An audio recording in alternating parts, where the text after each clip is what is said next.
In today's video, I'm going to teach you how to write X-bar in Google Sheets.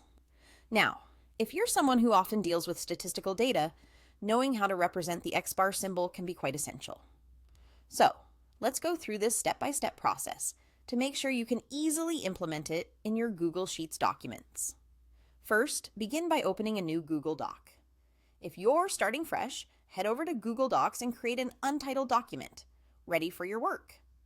Once you have that blank document on your screen, your next move is to focus on the menu at the top.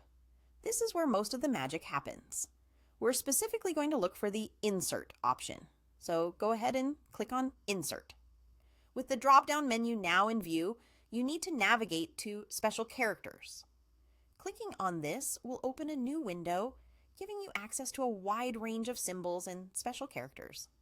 This window can seem overwhelming at first, but it's all about finding the right character for what you need. Now, you'll notice a search bar in this Special Characters window. This is a helpful tool that will save you from scanning through countless symbols. In the search bar, type in combining overline. It might sound a little technical, but this search term directly leads you to the symbol necessary for creating an X-bar. As you type in combining overline, you'll see symbols start to populate the window. Once you spot the overline, click on it. This step effectively selects the symbol for use, and you'll see it appear in your document. At this point, you might be wondering about our next crucial step. It's straightforward.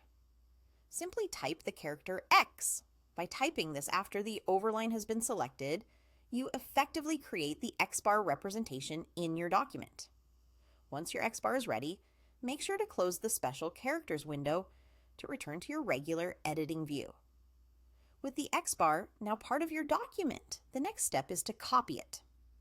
Highlight the X-bar and go ahead and use your preferred method to copy this symbol, so Command-C or Control-C depending on your operating system. Now, let's switch gears a bit.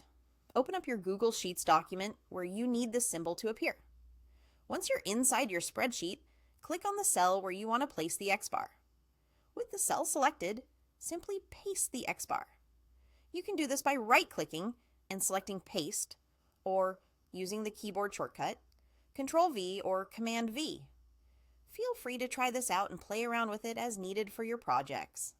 It's a handy trick to know, and with these steps, you should be able to repeatedly and effectively insert the X-bar into any of your Google Sheets documents. Thanks for tuning in, and happy learning!